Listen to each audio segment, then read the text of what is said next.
In Pakistan, the arrest of a chief minister by the government of another province is a complex issue involving legal and constitutional consideration.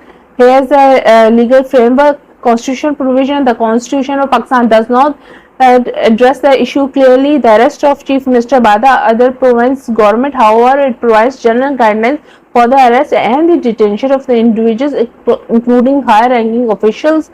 Number two, jurisdiction. The law enforcement agency particularly operate within their one provisional jurisdiction. For a CM to be arrested by the authorities from other province, there must be clear legal basis, which such as warrant issued by a court with the appropriate jurisdiction. Practical consideration. Inter-provisional consideration. Arresting a CM from another province could be required significant collaboration between provisional and the government's law enforcement agency. This is to ensure the arrest is legally justified and is not led to inter-provisional conflicts.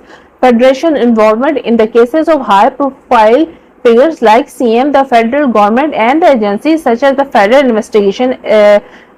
agencies and the Accountability Bureau may become involved. That this ensures that the arrest is conducted in accordance with the national law and the procedure. Historical context. While there have been instances of high-profile arrest in Pakistan, there is no well-documented case of CM being arrested by one province in other province.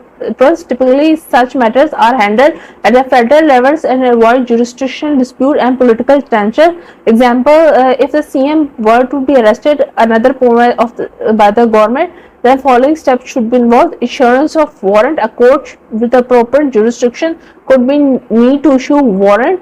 Notification and coordination. The arrest of province could need to notify and coordinate with the CMs of the home province and possibly the federal government's execution of arrest. The arrest would be carried out by the law enforcement officers, ensuring that all the legal procedures are followed to avoid claims of political motivation and procedural improprieties. While theoretically possible, arrest of CM by another province government in Pakistan would be highly unusual and would require careful legal and procedural handling to ensure the compliance with the constitution and legal norms.